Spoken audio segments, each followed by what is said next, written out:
نحمده ونصلي على رسوله الكريم اما بعد فاعوذ بالله من الشيطان الرجيم بسم الله الرحمن الرحيم رب اشرح لي صدري ويسر لي امري واحلل عقدة من لساني يفقهوا قولي رب يسر ولا تعسر وتمم بالخير وما توفيقي الا بالله آمين یا رب العالمین۔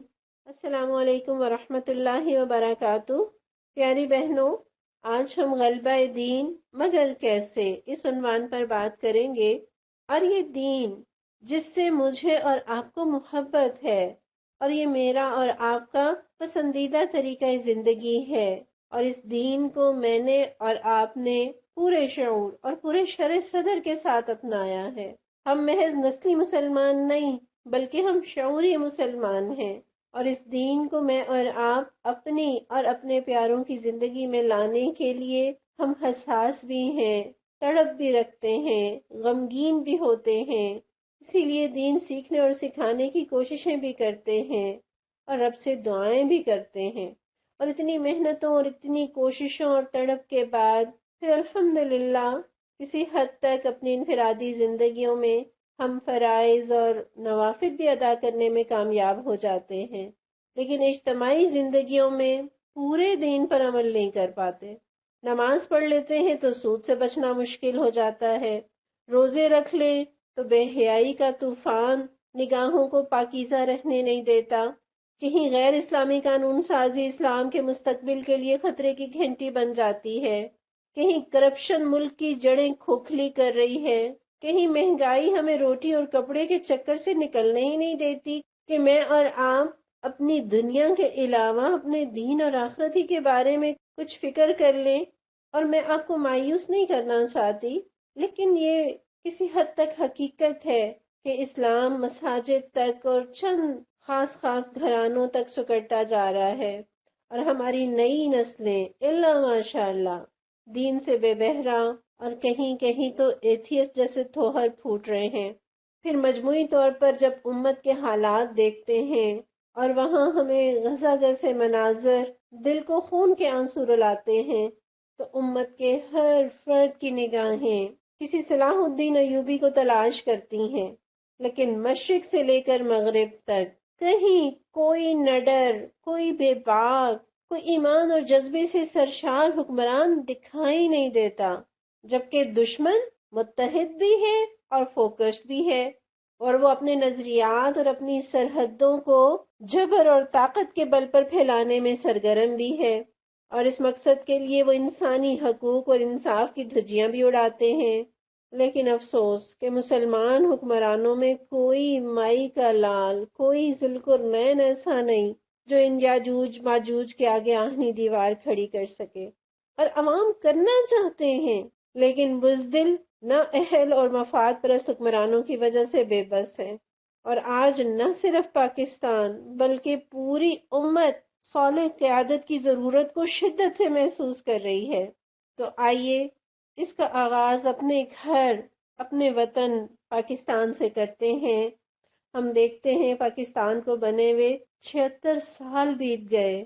وہ نعرہ جو پاکستان کی بنیاد تھا کہ پاکستان کا مطلب کیا، لا الہ الا اللہ، اور پھر وہ خواب جو علامہ اقبال نے دیکھا، وہ وطن جس کے لیے لاکھوں لوگوں نے جان کی قربانیاں دیں، ہزاروں بے گھر ہوئے، سینکڑوں عزتیں لٹیں، ہجرتیں ہوئیں، کیا یہ سب اس لیے کہ امریکہ کے غلام حکمرانوں کی فہرست میں ایک ملک کا اضافہ ہو جائے، یا چند جاگیرداروں اور وڈیروں کی تجوریاں بھرنے کے لیے، اقتدار کے لیے باریاں لگانے کے لیے، یا آئی ایم ایف کی غلامی کے لیے، یا ٹرانسجنڈر ایکٹ جیسے قوانین بنانے کے لیے؟ نہیں، ہرگز نہیں۔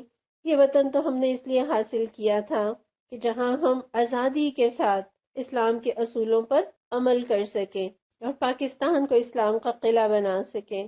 صالح قیادت کا انتخاب کرنا یہ صرف ہماری اور ہمارے وطن کی ضرورت نہیں، بلکہ یہ ہمارے پروردگار کی طرف سے ہماری ذمہ داری بھی ہے۔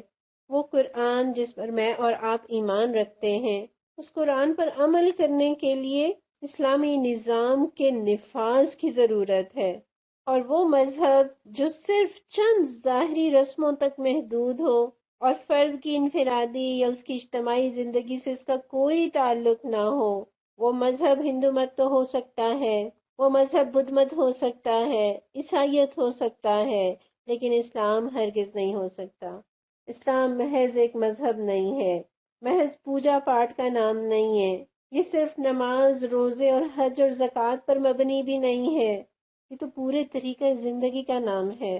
قرآن اٹھا کر دیکھ لیجئے، سورہ یوسف میں اللہ تعالیٰ فرماتے ہیں ان الحکم الا للہ، فرما روائی کا اختیار اللہ کے سوا کسی کے لیے نہیں ہے. یعنی حکم چلے گا تو اللہ کا، قانون نافذ ہوگا تو پروردگار کا، نظام ہوگا تو رب کا دیا ہوا. سورہ اعراف میں اللہ تعالیٰ فرماتے ہیں الا لہ الخلق والامر، سنو کہ اسی کی مخلوق ہے اور اسی کا امر ہے. یعنی یہ کائنات بھی اسی کی، یہ مخلوقات بھی اسی کی، یہ انسان بھی رب نے بنایا اور اس انسان پر قانون بھی رب کا دیا ہوا ہی چلے گا. پھر سورہ صف میں اللہ تعالیٰ فرماتے ہیں، اور یہ مضمون اس کے علاوہ بھی قرآن میں ہمیں دوسرے مقامات پر ملتا ہے کہ اللہ تعالیٰ فرماتے ہیں هو الذی ارسل رسولہ بالہدی ودین الحق لیظہرہ علی الدین کلہ ولو کرہ المشرکون، کہ وہ ذات کہ جس نے رسول صلی اللہ علیہ وسلم کو ہدایت اور دین حق کے ساتھ بھیجا تاکہ وہ اس دین کو تمام ادیان پر غالب کر دیں، تمام نظام ہائے زندگی پر غالب کر دیں، اور یہ بات مشرکوں کو کتنی ہی ناگوار کیوں نہ گزرے. گویا دین اسلام جھکنے کے لیے، دبنے کے لیے، کمزور اور مغلوب حیثیت سے رہنے کے لیے نہیں آتا، یہ تو غالب ہونے کے لیے آیا ہے، یہ تو چھا جانے کے لیے آیا ہے، اور اسلام اپنے غلبے کے لیے اقتدار چاہتا ہے. پھر یہ بات تو ہم نے سورہ بقرہ کے آغاز میں پڑھی تھی، جب اللہ تعالیٰ حضرت آدم علیہ السلام کو پیدا کرنے والے تھے. اس وقت اللہ تعالیٰ نے فرشتوں کو جمع کر کے فرمایا وَإِذْ قَالَ رَبُّكَ لِلْمَلَائِكَةِ إِنِّي جَاعِلٌ فِي الْأَرْضِ خَلِيفَةً، کہ جب تیرے پروردگار نے فرشتوں سے کہا کہ میں زمین میں خلیفہ بنانے جا رہا ہوں. اور آپ جانتے ہیں کہ خلیفہ کسے کہتے ہیں؟ خلیفہ نائب کو کہتے ہیں. اور نائب کا کام کیا ہے؟ اپنے آقا، اپنے مالک کے قوانین کو جاری کروائے، اس پر عمل درآمد کرائے. تو گویا انسان کی یہ ذمہ داری ٹھہری، مسلمان کی یہ ذمہ داری ٹھہری کہ وہ اللہ کے بتائے ہوئے نظام کو جاری اور ساری کرے، اپنی زندگیوں میں بھی اور کرۂ ارض پر بھی. سورہ نساء کی 58 آیت میں اور آپ پڑھتے ہیں کہ ان اللہ یأمرکم، بے شک اللہ تمہیں حکم دیتا ہے.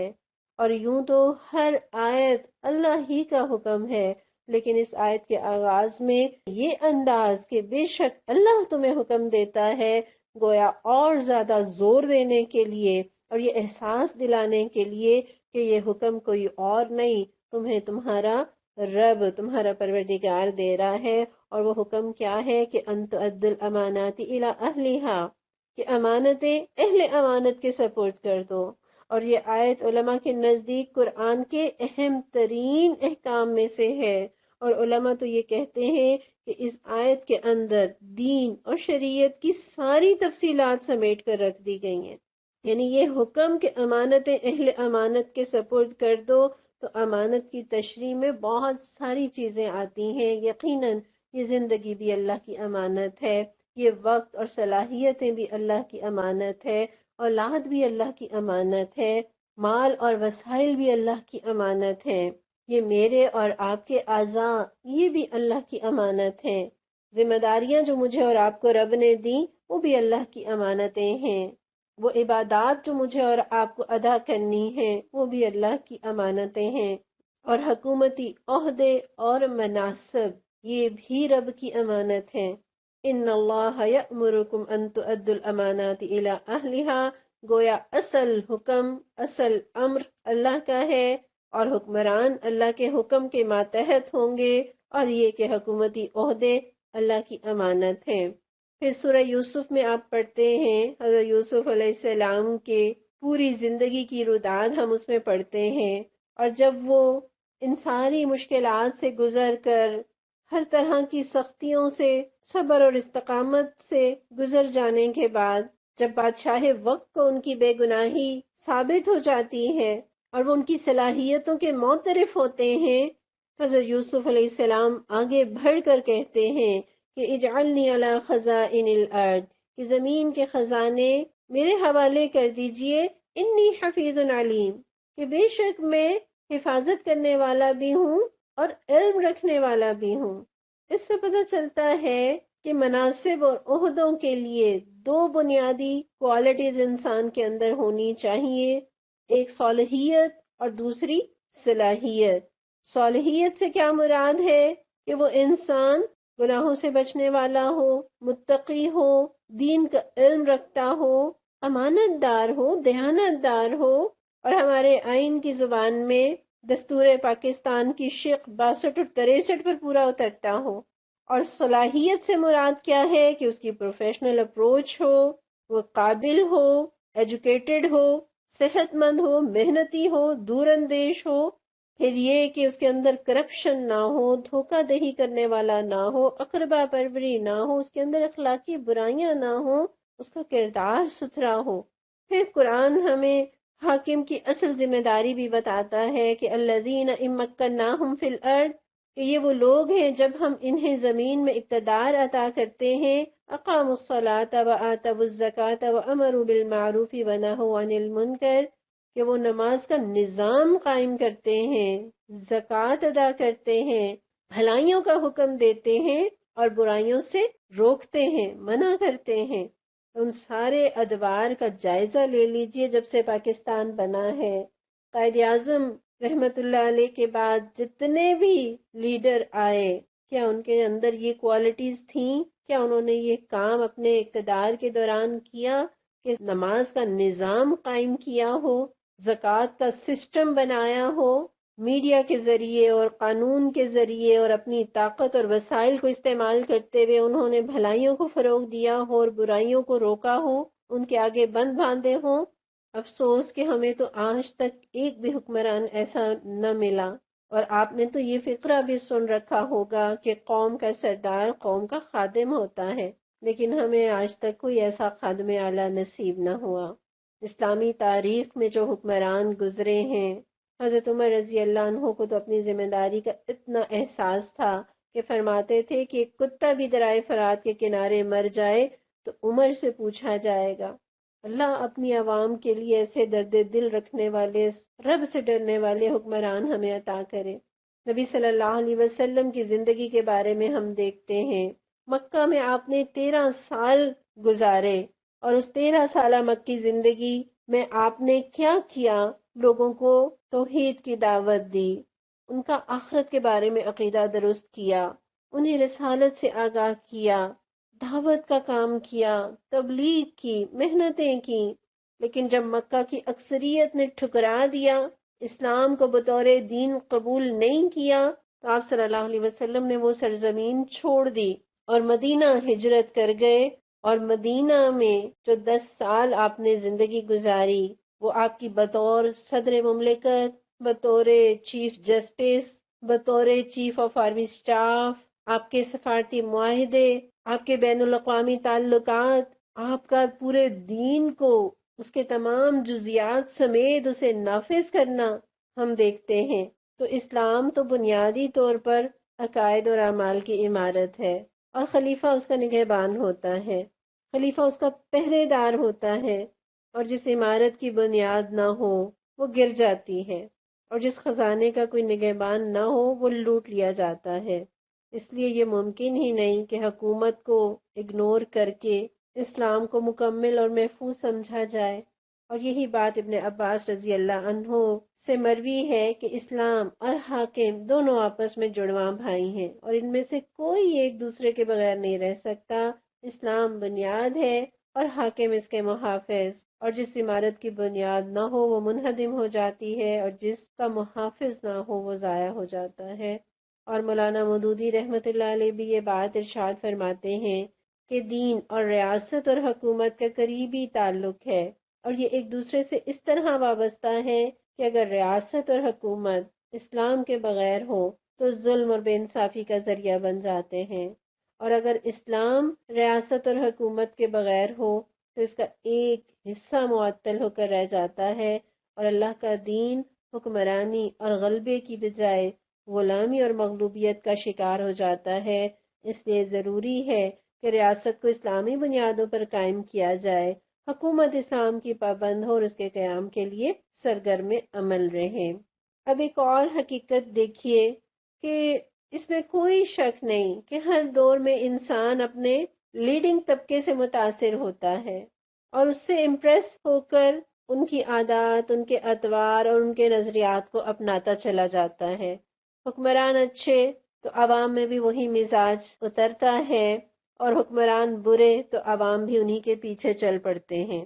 گویا حکومت اور سلطنت وہ چیز ہے جو کسی بھی نظام کو باقی رکھنے، اس کے پھلنے پھولنے اور اس کے نفاذ کے لیے ضروری ہوتی ہے۔ اسی لیے یہ بات آپ نے یقیناً معروف سن رکھی ہوگی کہ الناس علی دین ملوکہم، کہ لوگ اپنے بادشاہوں کے دین پر ہوتے ہیں۔ حضرت عمر بن عبدالعزیز رحمۃ اللہ علیہ کے دور کے لوگ کہتے ہیں کہ جب ہم ولید کے زمانے میں جمع ہوتے تھے تو عمارتوں اور طرز تعمیر پر بات کرتے، اس لیے کہ ولید کا یہی ذوق تھا۔ پھر سلیمان جو کہ کھانوں اور عورتوں کا بڑا شائق تھا، اور اس کے زمانے میں مجلسوں کا روئے سخن یہی تھا۔ لیکن عمر بن عبدالعزیز کے زمانے میں مجلسوں میں کیا گفتگو ہوتی؟ جہاں چار آدمی جمع ہوتے تو ایک دوسرے سے پوچھتے کہ رات کو تمہارا کیا پڑھنے کا معمول ہے، تم نے کتنا قرآن یاد کیا ہے، تم قرآن کب ختم کرو گے یا کب ختم کیا تھا، تم مہینے میں کتنے روزے رکھتے ہو۔ اس طرح کی گفتگو لوگ آپس میں کیا کرتے، اور یہ تو ان کے دینی حالت کا حال تھا، اور ان کی معاشی حالت ایسی تھی کہ لوگ بڑی بڑی رقمیں زکوٰۃ کی لے کر نکلتے، لیکن کوئی لینے والا نہ ملتا، اس قدر خوشحالی تھی۔ تو وجہ کیا ہے؟ صالح قیادت، یہ اس کی برکتیں ہیں۔ اور ہم تو نبی صلی اللہ علیہ وسلم کو دیکھتے ہیں کہ جب وہ مکہ سے مدینہ ہجرت کرتے ہیں، جہاں یوں کہہ لیجئے کہ سرداری کے لیے عبداللہ بن ابی کے لیے تاج تیار ہو رہا تھا، اور آپ صلی اللہ علیہ وسلم نے کثر نفسی سے کام نہیں لیا کہ آپ انہیں ہی سردار بنائیں، میرا اقتدار اور سرداری سے کیا تعلق، ہاں نکاح پڑھائیں گے، جنازے پڑھا دیں گے، نماز کی امامت کر دیں گے، بچوں اور بڑوں کو قرآن پڑھا دیں گے، ان کی تجوید اچھی کر دیں گے، اور تمہیں مسائل میں معاملات میں فتویٰ چاہیے تو مستند فتویٰ بھی دے دیں گے۔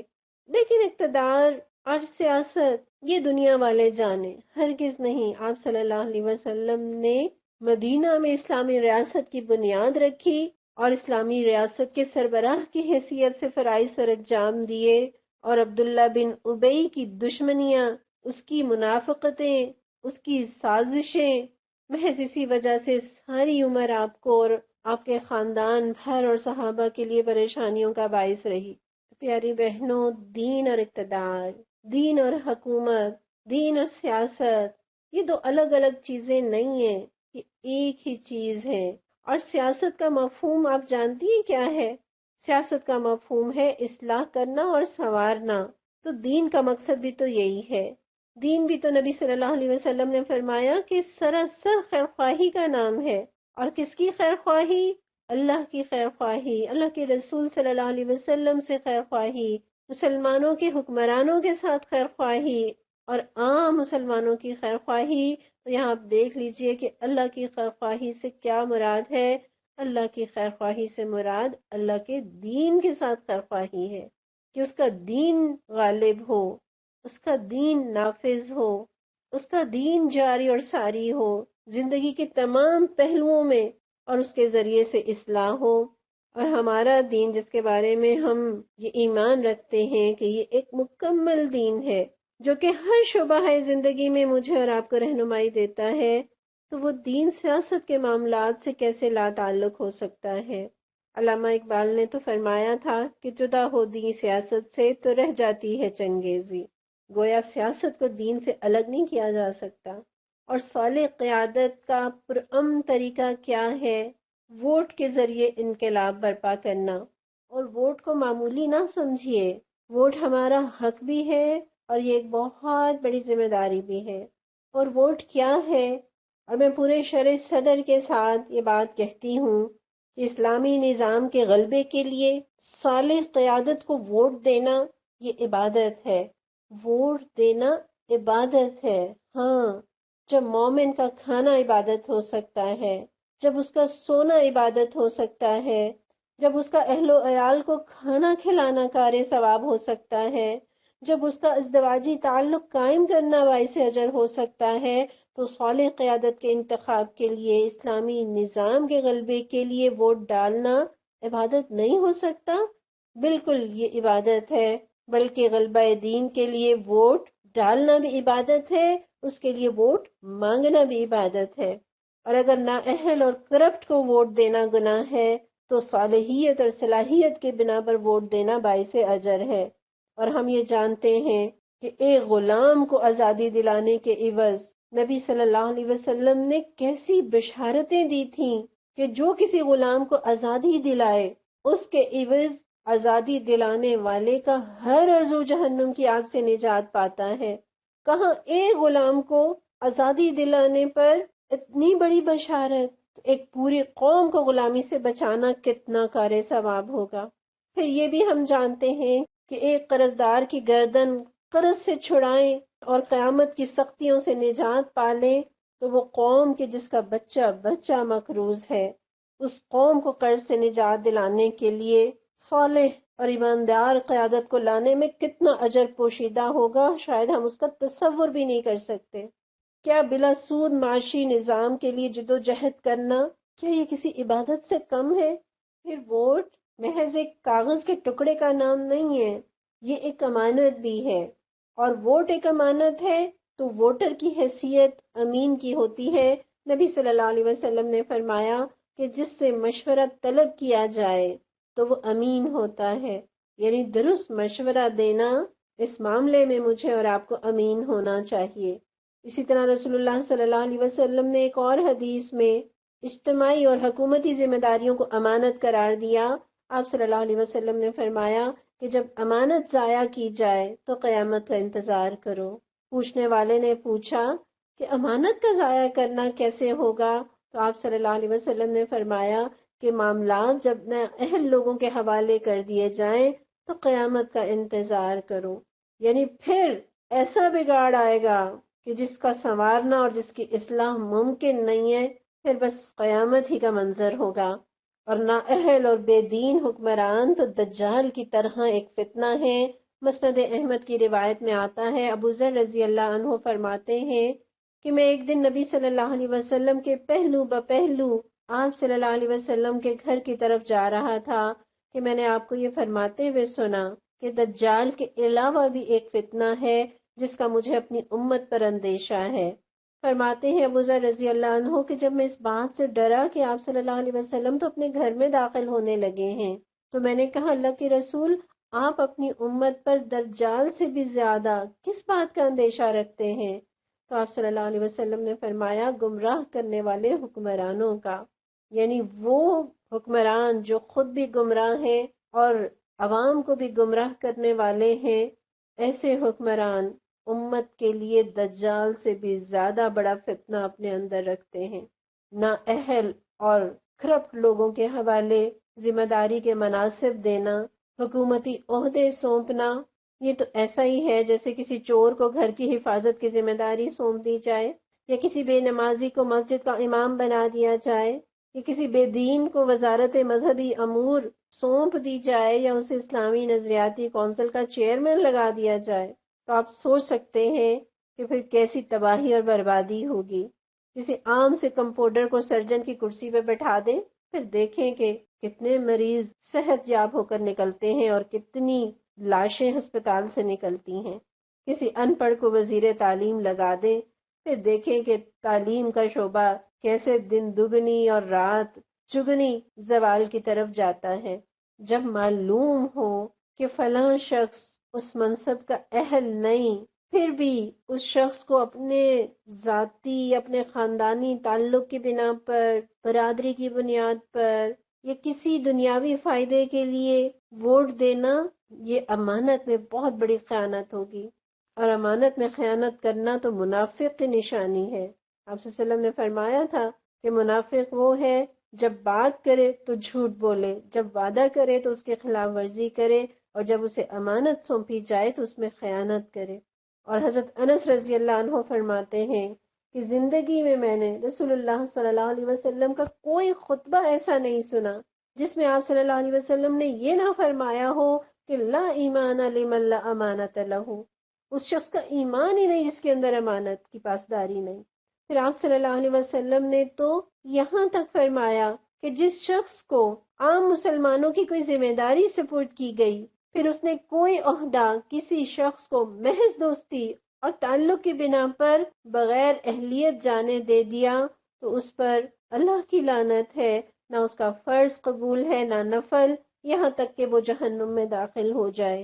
معارف القرآن جلد 2 اٹھا کر دیکھ لیجئے اور اس حدیث کو پڑھ لیجئے۔ اسی تفسیر میں ایک اور روایت بھی درج ہے جس میں آپ صلی اللہ علیہ وسلم کا یہ فرمان ہے کہ جس شخص نے کوئی عہدہ کسی شخص کے سپرد کیا، حالانکہ اس کے علم میں تھا کہ دوسرا آدمی اس عہدے کے لیے زیادہ قابل اور اہل ہے، تو اس نے اللہ کے ساتھ خیانت کی، اس کے رسول اور سب مسلمانوں کے ساتھ خیانت کی۔ اور کسی شخص کی دنیا بنانے کے لیے ہم اتنا بڑا نقصان برداشت کر لیں؟ آپ صلی اللہ علیہ وسلم فرماتے ہیں وہ شخص سب سے زیادہ خسارے میں ہے جو دوسرے کی دنیا کے لیے اپنا دین کھو بیٹھے۔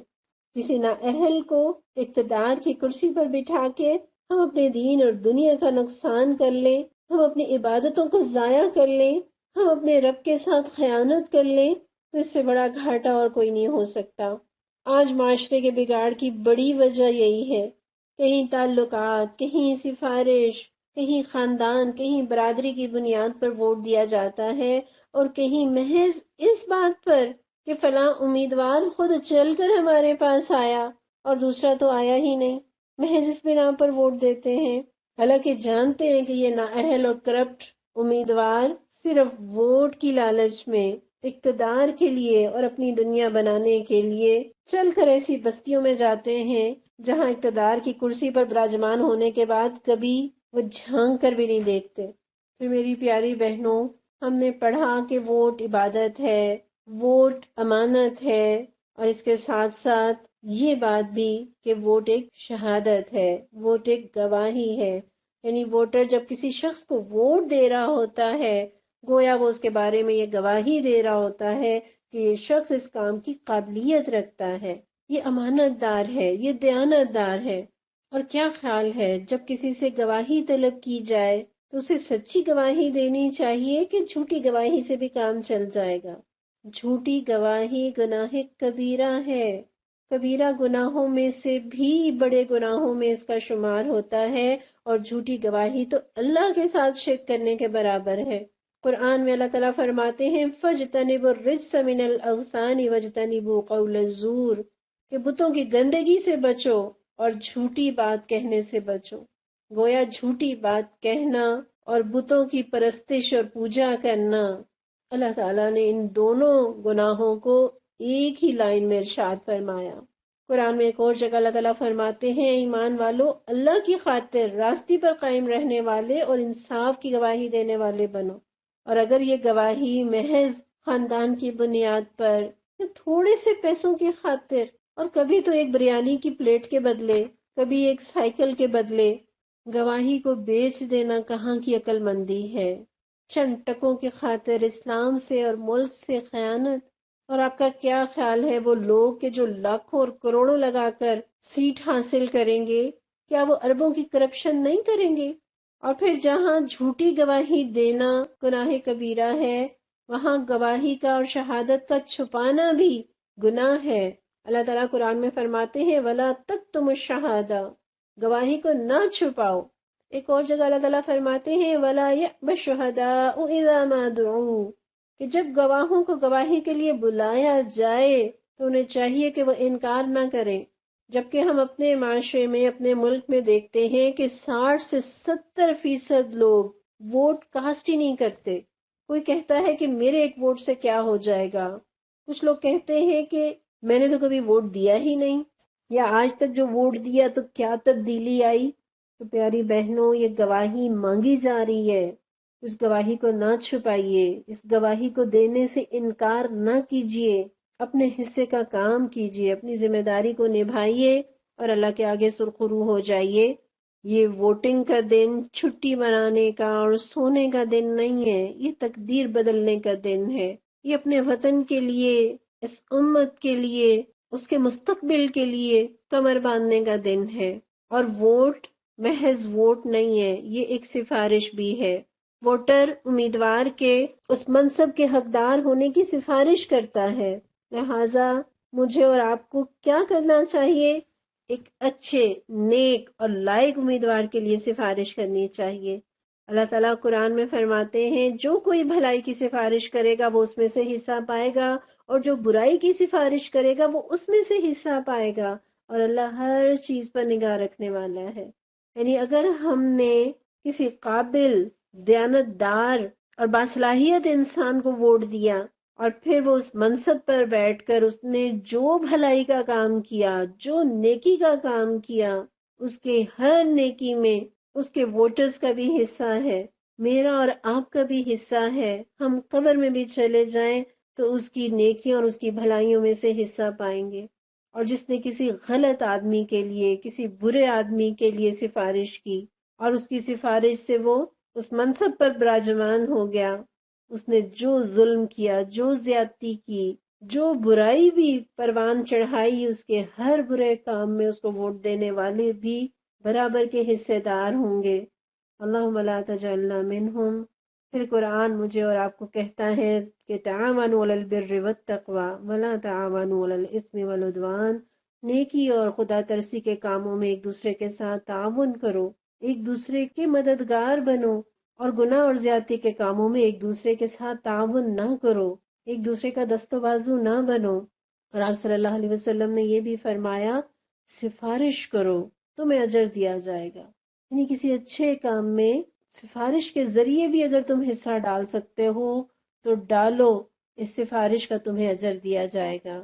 گویا اچھی سفارش کی صورت یہ ہے کہ قابل اور دیانتدار آدمی کو ووٹ دیا جائے تاکہ وہ منصب پر بیٹھ کر مخلوق خدا کے حقوق صحیح طور پر ادا کر سکے۔ اور ہم مسجد میں تو 20 لوگوں کی امامت کے لیے ایک متقی شخص تلاش کرتے ہیں، لیکن کروڑوں لوگوں کی امانت کرپٹ لوگوں کے حوالے کر دیتے ہیں۔ اپنے گھر تک میں ماسی رکھتے ہوئے کتنی چھان پٹک کرتے ہیں کہ ایماندار ہو، کام کر سکتی ہو، اور اگر کوئی ایک بھی اس کے بارے میں یہ گواہی دیتا ہے کہ اس نے ایک مرتبہ میرے گھر کام کیا تھا اور اس نے چند 100 روپوں کی چوری کی تھی، کیا ہم اس خاتون کو اپنے گھر کام کے لیے رکھیں گے؟ کبھی بھی نہیں رکھیں گے۔ گھر میں ماسی رکھتے ہوئے، ڈرائیور رکھتے ہوئے ہم اس چیز کا اہتمام کرتے ہیں، چھان پھٹک کرتے ہیں، پوری تسلی کرتے ہیں کہ وہ فرد ایماندار بھی ہو، شریف بھی ہو، محنتی بھی ہو اور اسے کام بھی کرنا آتا ہو، لیکن پورے وطن کی باغ دوڑ ایک ایسے شخص کے حوالے کرتے ہیں کہ جو سرٹیفائیڈ کرپٹ لوگ ہیں، جو بار بار آزمائے ہوئے کرپٹ لوگ ہیں۔ یہ کیسی بے حسی ہے۔ اور کبھی ایسا بھی نہیں ہوتا کہ اپنے گھر کے لیے ملازم رکھتے ہوئے ہم بالکل لاپرواہ ہو جائیں کہ ہمارا تو اس سے کوئی تعلق ہی نہیں، جو مرضی آئے اور جو مرضی کام کرے، ہمارا اس سے کوئی واسطہ نہیں۔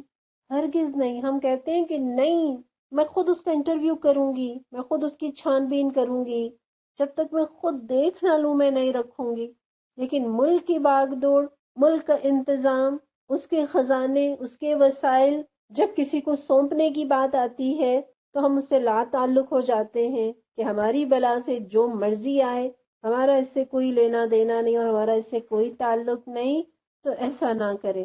پھر ووٹ عبادت ہونے کے ساتھ ساتھ، امانت ہونے کے ساتھ ساتھ، ایک گواہی اور ایک سفارش ہونے کے ساتھ ساتھ ایک وکالت بھی ہے۔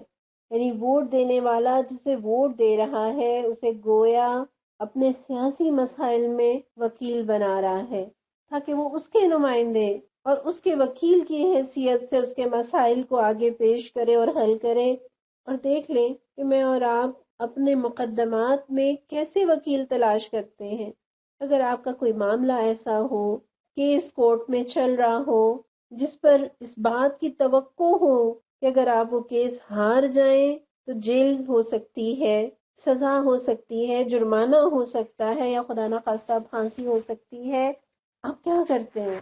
آپ اچھے سے اچھا وکیل تلاش کرتے ہیں جو سب سے بہترین ہو، خواہ اس کے لیے کتنے ہی پیسے کیوں نہ خرچ ہو جائیں۔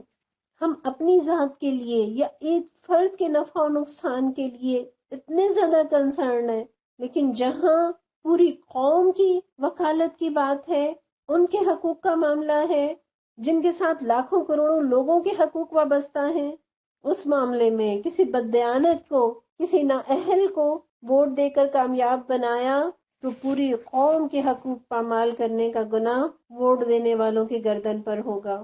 لہذا ذمہ داری کا ثبوت دیجیے۔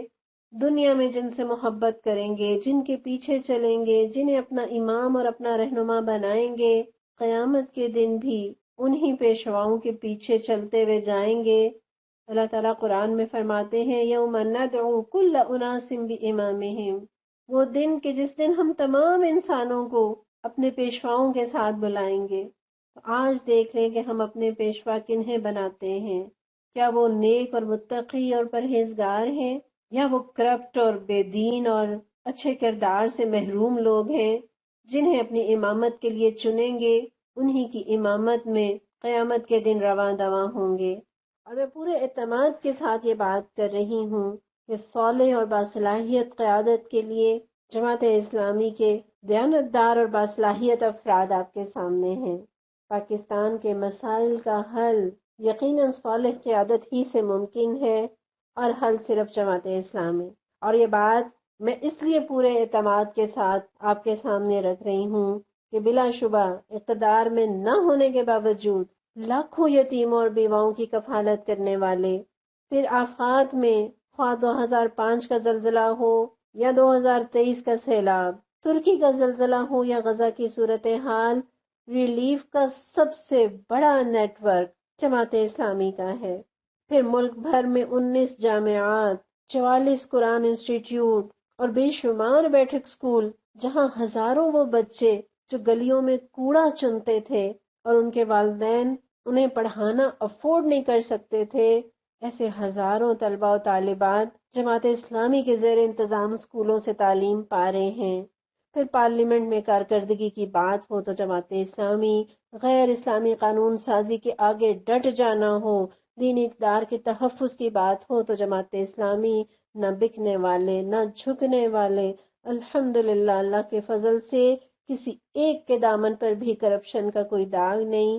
پھر بلدیاتی حکومت کی بات ہو تو ملک کے سب سے بڑے شہر کراچی میں اسی جماعت کے میئرز عبدالستار افغانی اور نعمت اللہ خان صاحب کے ادوار اٹھا کر دیکھ لیجئے کہ کراچی واقعی ان کے دور میں روشنیوں کا شہر رہا۔ پھر وطن کے لیے قربانی کی بات ہو تو اس جماعت کے اراکین پاکستان کو ٹوٹنے سے بچانے کی پاداش میں آج بھی بنگلہ دیش میں پھانسیوں پر جھول رہے ہیں۔ مقبوضہ کشمیر میں تحریک آزادی کو اپنے خون سے روشن رکھنے والے برہان وانی اور سید علی گیلانی بھی جماعت اسلامی سے تعلق رکھتے تھے۔ پھر پارٹی کے اندر جمہوریت کی بات ہو تو محض جماعت اسلامی موروثی پارٹی نہیں ہے۔ باقی تمام پارٹیوں کو اٹھا کر دیکھ لیجئے، یا ون مین شو ہے اور یا نسل در نسل پارٹی میراث کی طرح اولاد کو اور نسلوں کو منتقل ہوتی ہے۔ جن کی اپنی پارٹیوں کے اندر جمہوریت نہیں ہے، وہ کس طرح وطن عزیز کے اندر جمہوریت کو فروغ دے سکتے ہیں؟ پھر الحمدللہ جماعت اسلامی کا کوئی فرد کرپٹ نہیں ہے، اور یہ محض دعویٰ نہیں ہے، سپریم کورٹ کے ریمارکس موجود ہیں کہ اگر آئین کی دفعہ 62 اور 63 پر عمل ہو تو پارلیمنٹ میں سراج الحق کے علاوہ کوئی نہیں بچے گا۔ یقیناً ہم چند ہیں لیکن قابل فخر ہیں۔ تو پیاری بہنوں، اگر کرپشن فری پاکستان چاہیے، اگر وطن کو لٹنے سے بچانا چاہتے ہیں، اگر دیانتدار قیادت چاہتے ہیں، اگر پاکستان کو اسلام کا قلعہ بنانا چاہتے ہیں، اگر اس نظام کو نافذ کرنے میں جس کے بدلے اللہ تعالیٰ آسمان سے رزق برسانے اور زمین سے رزق ابلنے کے وعدے کرتے ہیں، اگر وہ نظام چاہتے ہیں تو آئیے جماعت اسلامی کا ساتھ دیجیے، آئیے ترازو پر مہر لگائیے، آئیے صالح قیادت کو منتخب کیجیے۔ اسلامی پاکستان، خوشحال پاکستان، ملک میں اللہ کا قانون، ہر فرد پرسکون۔ پروردگار آپ سے دعا کرتے ہیں کہ ہمیں محمد بن قاسم اور صلاح الدین ایوبی اور حضرت عمر بن عبدالعزیز جیسا رہنما عطا فرما۔ پروردگار کرپٹ اور بے دین ٹولوں سے ہمیں نجات دے دے۔ اللہم لا تسلط علینا من لا یرحمنا، پروردگار ایسے لوگوں کو ہم پر مسلط نہ کرنا جو ہم پر رحم نہ کرے۔ اے اللہ ہمیں وہ حکمران چننے کی توفیق عطا فرما جو تجھ سے ڈرنے والے اور تیرے نظام سے، تیرے دین سے محبت کرنے والے اور تیرے دین کو غالب کرنے کے لیے محنتیں کرنے والے ہوں، جو دنیا میں پاکستان کا سر فخر سے بلند کرے، جو امت کی آنکھ کا تارا ہوں۔ پروردگار اس کے لیے ہماری کوششوں میں برکت بھی عطا فرما اور ہماری کوششوں کو قبول بھی فرما۔ ربنا تقبل منا انك انت السميع العليم وتب علينا انك انت التواب الرحيم، وصلى الله تعالى على رسول خير خلقه محمد وعلى آله واصحابه اجمعين برحمتك يا ارحم الراحمين، آمين يا رب العالمين۔ السلام علیکم ورحمۃ اللہ وبرکاتہ۔